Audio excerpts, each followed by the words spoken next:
So yesterday when all of this news was coming out about this blast at this Gaza hospital where Palestine Hamas was claiming it was an Israeli JDAM dropped by an aircraft, essentially an Israeli purposeful airstrike on this hospital to kill innocent doctors and nurses and civilians, or whether it was what Israel was saying, and that is it was a missile fired from Gaza Strip that went off course and struck the parking lot of this hospital. And the reality is last night we couldn't see what was going on. People were sharing grainy videos. They were showing pictures of fires, none of which showed the actual damage of what was being done. Well, when the sun came up, we were able to see it. There's pictures being taken. There's overhead footage from satellites and drones. And now we can start making a determination of what actually happened. So what we can see here is the likely point of impact somewhere in this area right here of ammunition of some sort. I am starting to disagree with many of the narratives coming out of the Palestinian line. First and foremost, that this was a 2,000-pound JDAM. Second of all, that 500 people were killed.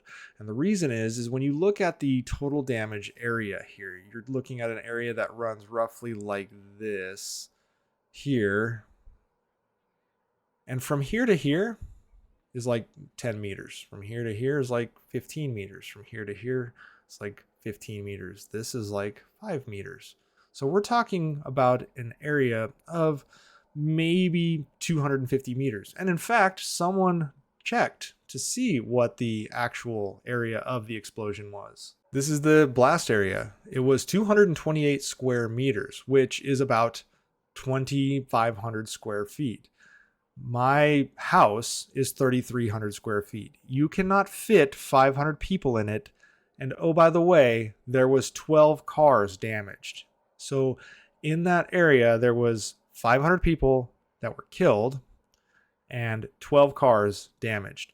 Now, some are saying that when you look at the overhead, there were likely people in this area right here. Even so, you're saying that 500 people, 12 cars. Oh, and when you look at it, all of these trees were in this area. I am also highly skeptical of the claim that it was an Israeli JDAM that was provided by the US. They used it in an airstrike on this hospital.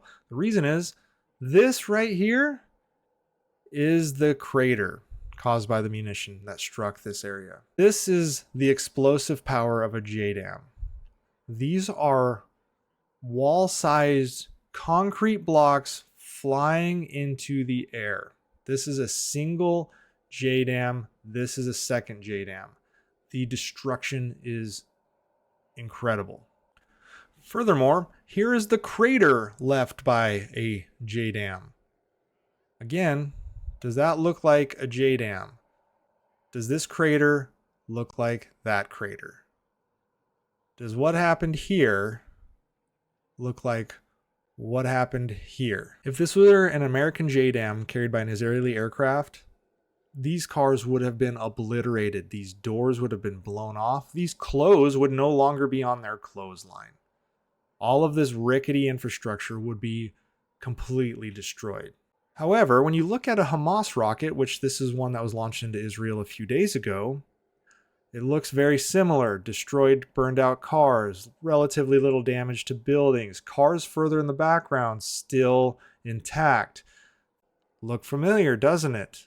This is not a JDAM. This is a Hamas rocket. A JDAM has a total destruction, meaning it vaporizes everything. Buildings, people, cars. Creates just a crater of nothing in the ground. A radius of 34 meters. That means that the complete total destructive diameter is nearly 70 meters. That means that everything in this picture would have some sort of damage or be completely vaporized if a JDAM hit it. Again, this is what it looks like. Just as a comparison, 500 people died in Mogadishu in 2017 during this explosion. This was a truck bomb that blew up. The clear destruction differences are evident. I mean, you have rubble in the center, buildings collapsed or hugely damaged on either side. This is devastation. Again, 500 people died here. This doesn't look like the type of damage 500 that would kill 500 people. So what likely happened is around 6:59 p.m. Hamas started a rocket barrage. There was a couple hundred rockets fired, and inevitably one or two failed. This is not uncommon. In roughly 6,000 to 7,000 rockets that Hamas has fired at Israel, 450 to 500 have failed en route to their targets. Rocket failure is quite common when you're building rockets out of your backyard. And I think Hamas knew this. I think they knew that they accidentally hit the hospital and needed to run damage control. So they brought out the Palestinian doctor, whether he was coerced or forced or willingly did it, and his doctor team to stand in their doctor coats around bodies, which you can't see here because I'm not going to show them, with a man that's sitting down here holding the remains of a child, to come out and say that Israel bombed their hospital. But what is really frustrating is how quickly Western media and Western leaders picked up on this idea that Israel killed hundreds with an airstrike. This is the New York Times changing their story over a period of just a few hours. Israeli strike kills hundreds. At least 500 dead in strike on Gaza hospital. At least 500 dead in blast. You notice how it changes from Israel killed 500 to 500 dead to now at least 500 dead in blast. It wasn't a strike, it was just a blast. Well, they changed it again.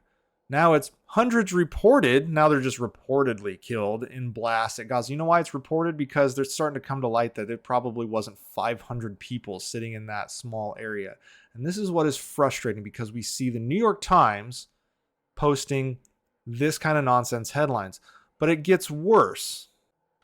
Democrat Congresswoman Rashida TB reposted this on her Twitter, talking about Israel using the most advanced weapons technology to strike a hospital, and it killed 500 patients, doctors, and nurses. That has been found untrue.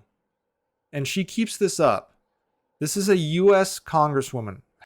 And the post in and of itself may not be the problem. It's the after effects that come with people who are members of Congress, leaders, the New York Times, running with the initial stages of a narrative when it's clearly wrong.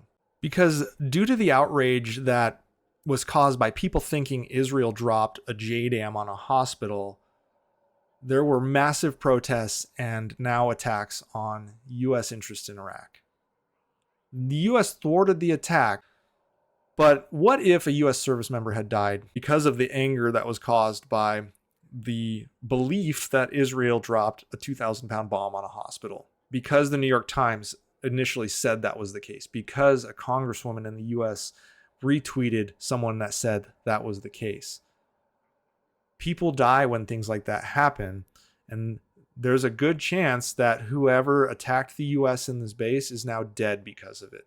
And there's a chance that a U.S. service member could have been killed. And then we don't even account for the ripple effects that come after. In a year or two, someone who is so angry that this happened, or someone whose family member was killed actually by a Hamas rocket that went astray, but was told it was a U.S. provided bomb and Israel conducted a strike on the hospital, radicalizing and then conducting a terrorist attack, whether it's in Israel, somewhere else in the Middle East, or in the United States itself, because the New York Times wanted to get a bullshit headline out as fast as possible, and a standing congresswoman decides that retweeting untruths will get the eyeballs on her that she needs. One final thought on why I don't think Israel was the cause of this. There is no strategic value for Israel in striking a hospital, killing 500 innocent people. If they were to actually do this, the Western world, including the United States, would turn their back on Israel. It would galvanize the Arab world against them, including those that are providing support, such as Egypt. And Hamas knows this, which is why they want to paint this as an Israeli airstrike rather than Hamas's janky rockets missing their target and hitting this hospital parking lot.